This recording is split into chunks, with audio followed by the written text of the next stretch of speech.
wala akong kaduda-duda magfa-file ng impeachment. Parang, handang-handa na, eh. Kasi yun nga, napakadaming goodies sa ating giniling na pork na budget. Kahit sabihin nila na talagang cleanest budget, ang, tingin ko mataba pa rin, eh. Kaya nagtataka ako para saan ang lahat ng, so-called ayuda dito at, yung sinasabing hard pork naman na kung ano-anong FMR, mga farm to pocket road, para saan kaya yan? Bakit hindi na lang sundan yung mga plano at bigyan diin? Ayan na nga, yung mga MUP na pag-usapan yung military and uniform personnel, yung mga pensyon na kinaltasan, yung pensyon at benepisyo ng ating mga employees sa gobyerno. Bakit nakaltasan lahat yan para ibigay lamang sa ayuda kung walang kababalaghang politikal? Kaya eto nga, dalawa yung eleksyon next year, pero wala namang national, this year na pala, yung BARM at saka yung barangay. Yun ang naisip ko. Pero maliban doon, February 6 is the reckoning date for a second impeachment against VP Sara. Mm. You think, ma'am, um, the complaint will be stronger dahil mas napaghandaan? May sinasabi po na mas maraming grounds yung pwede pong pagbasehan itong impeachment na to. Wala akong alam tungkol diyan kasi wala akong balak na tumulong, sa impeachment na 'yan. Wala akong nakikitang karagdagang grounds. At, kung tutuusin, ang, hatol ng ating Korte Suprema ang nagbigay ng additional procedural guidelines para maliwanag yung impeachment. Kaya kinakailangan siguro ayusin muna nila yung impeachment saka natin makomentahan. Where do you stand on this issue of impeachment, ma'am? Are you continually supporting the VP po? Well, alam naman natin na kaibigan natin 'yan, pero tulad ng lagi naming sinasabi, tatayo kami na mga huwes ano, sa Mm. impeachment and trial court kung aaabot sa gano'n. At, siyempre lahat 'yan magbabase sa ebidensya. Pero sa ngayon wala naman tayong nakikitang ebidensya pa, hindi ko alam kung ano ang, gagamitin nilang, ah, katibayan laban sa kanya, kung may bago ba, kung may mabigat ba, kung papayag ba sa kanilang proseso ang Korte Suprema. Marami pa at very speculative pa tayo at this point. But definitely you are expecting na meron talaga on February. Yes, I believe so. Magugulat ako Mm. kapag hindi. Ma'am, nagkausap na po kayo ni VP Oo about. naman, nag-Happy New Year naman, pero asa Davao yun, eh. Ngayon lang, umiikot siya, eh. Maraming, imbitasyon nitong New Year at, maraming napinsala sa bagyo at, yun nga may mga encounter sa Masbate, may nadali sa Mindoro. So, umiikot siya, pumupunta sa kung saan-saan. Ma'am, yung napangakuan ng iba't ibang soft pork mula AIX hanggang MAIFIP, para po ito sa impeachment? Para Hindi ko sumuporta yung alam. mga kongresista? Hindi ko alam, wala pa naman pinag-uusapan na impeachment, it's entirely speculative. Ang, akin lamang, bakit nagsasantabi ng sangkatutak na ayuda, wala ng national election? Bakit, naglagay ng, farm to market road na napakarae? Bakit, i-a-accredit ang kung sino-sino para gumawa ng school building samantalang wala naman tayong pruweba na may kakayahan sila? Bakit may mga ganito? Nagtataka ako samantalang yung importanteng mga project, talagang hindi pinondohan. Yun dun ako nagtataka at, tulad ng sinabi ko, wala mang pruweba, nagiging malisyoso ka na, eh. Kasi 'pag nag-iipon ka o nagtatabi ka ng sangkatutak na pera, para saan yun? Magtatanong ka talaga.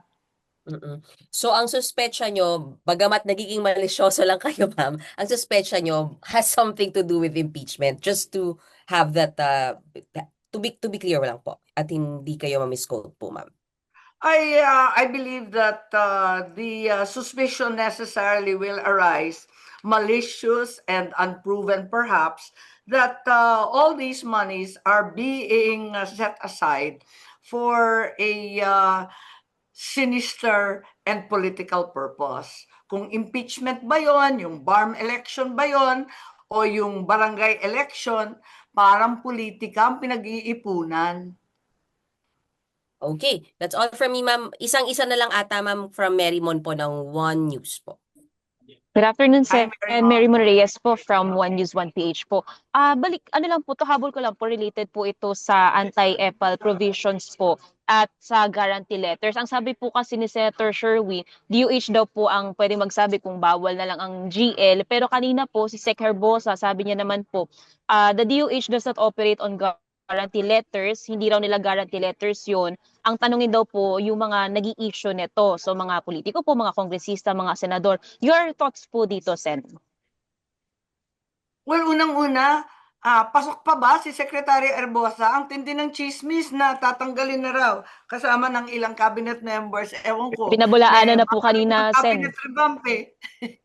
Opo, Ewan ko pinabulaanan na nga dahil po impeach. kanina ni Sec.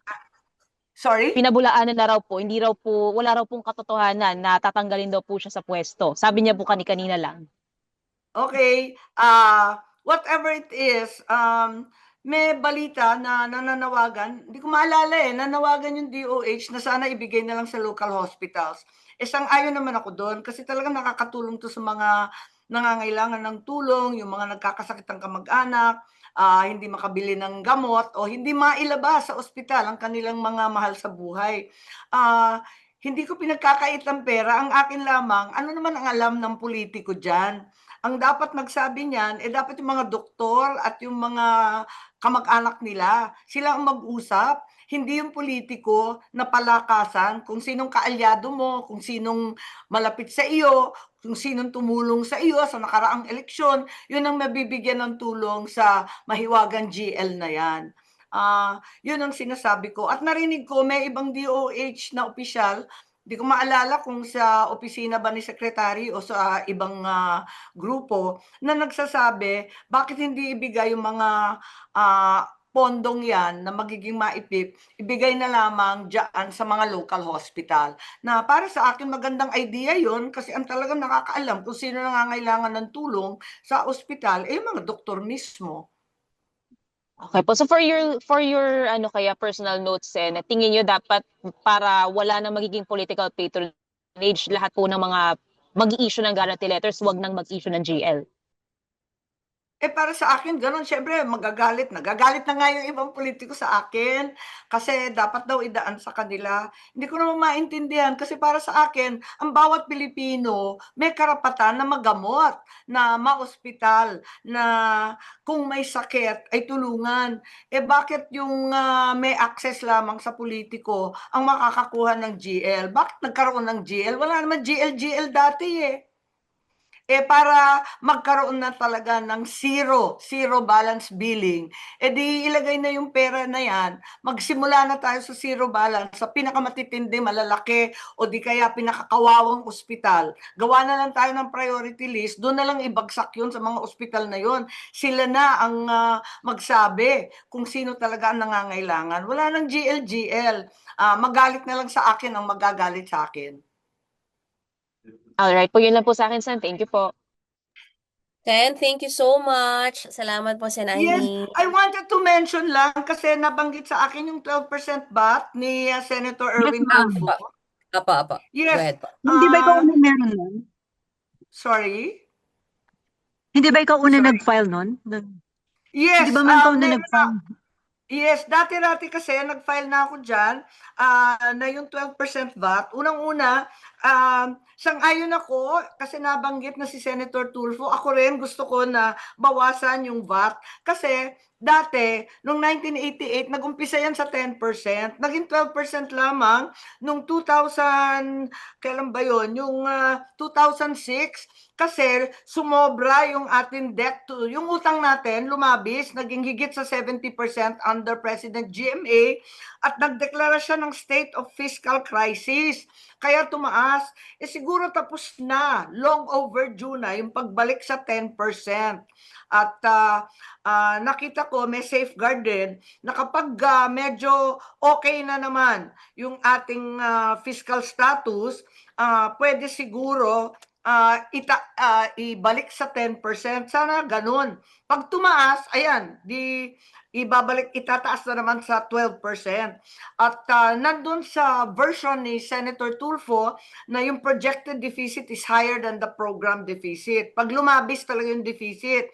Para sa akin, siguro maganda rin kung yung debt to GDP exceeds the prudential percentages of mga 60%. Ngayon, labis na tayo, nasa 63, 64. Sabi nila, okay pa rin. Di okay. Pero wala na tayo dun sa 70% na nangailangan ng 12%. So, unjustified na siya. Isa pa, yung EVAT, dati, wala naman VAT sa petroleum and electricity. Noong 2006 lang yan. Baka naman pwedeng isipin na rin yung VAT dyan. Pero nagwawala yung DOF. Masyado daw malaki ang mawawala sa kanila. Pero dati wala yan yung petroleum and electricity, hindi yan na dadagdagan ng VAT. So, baka naman ikonsidera nila yung excise tax. Eto nga, yung Venezuela, nagkakagulo, iba pang oil-producing countries, very unstable and very volatile. Baka naman yung excise tax at pwedeng tanggalin niyo yung petroleum electricity at hirap na yung taong bayan. So, ma'am, yung magiging foregone revenue kapag binaba yung VAT, babalik din yun dahil tataas yung consumption or yung power ng publiko na mamili ng, kumbaga lalakas mo yung kanilang purchasing power? Yes, that's correct. So yung inaasam-asam natin na yung headline na inflation bumaba, sana talagang mangyari yun. Yun nga ang problema natin, pataas ng pataas kasi itong VAT natin napakataas. Kung ihambing mo sa ibang bansa na napakayaman, hindi naman ganyan kataas. 12% is really onerous. It's a huge amount, particularly in hard times. And it was only imposed during a state of fiscal crisis in 2006.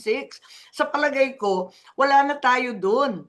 Bakit pa tayo nasa 12%? Dapat may automatic na magbabalik sa 10%.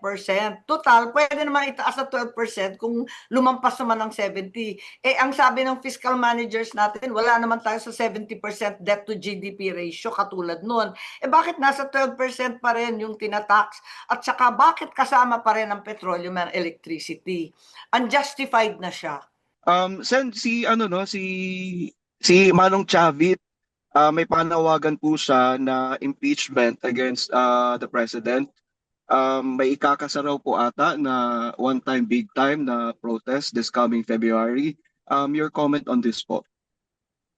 Alam niyo, ang akin lang kasi, ayoko ng gulo So sana kung ano man ang mangyari, kung ano man pinaplano, basta tumalima sa batas, higit sa lahat, manatiling mahinahon.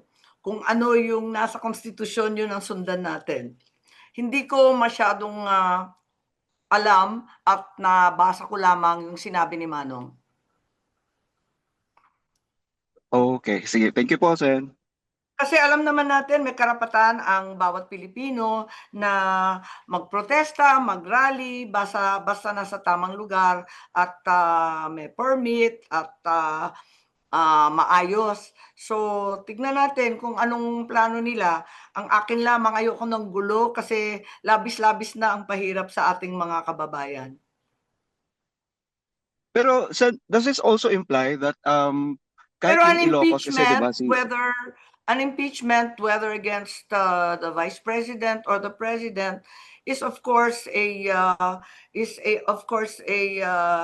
legal and political process that's recognized by our constitution. Pero Sen, does this also imply that kahit yung Ilocos hati na rin sa kumbaga sa satisfaction nila with the administration kasi Manong Chavit is sa Ilocos Sur, then the president is from the Norte. Well, hindi mapagkakaila na hirap ang ating mga magsasaka. In many cases, these are rural areas hanggang sa solid north, ang Cordillera. Hirap na hirap talaga sa mga gulay at talagang hindi makabangon sa sangkatutak na bagyo, importasyon at flood control scam.